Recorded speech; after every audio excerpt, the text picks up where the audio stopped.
దేశ రాజకీయాలతో వైఎస్ఆర్సీపీ పార్టీ ఏ విధంగా కనుగొనబడుతుందో దానికి ప్రత్యాయంగా నాకు బాగా నమ్మకం ఉంది. మన యొక్క ఎమ్మెల్యేగా గెలిచినటువంటి కందికుంట ప్రసాద్ గారు అందరితో పాటు అభివృద్ధి మాత్రమే లక్ష్యంగా మన అందరి కోసం పనిచేస్తారు. అయితే వాళ్ళకి సపోర్ట్ చేయాల్సిందే బాధ్యత మన మీద ఉంటుంది.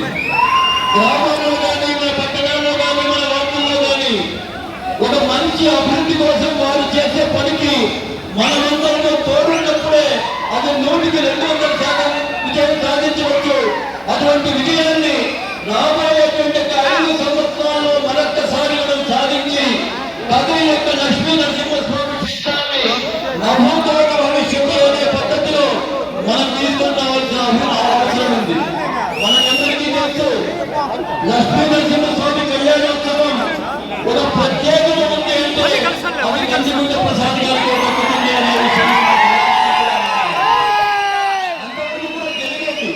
దానికి ఒక విభిన్నమైనటువంటి రూపాన్ని ఆయన తీసుకొచ్చారు.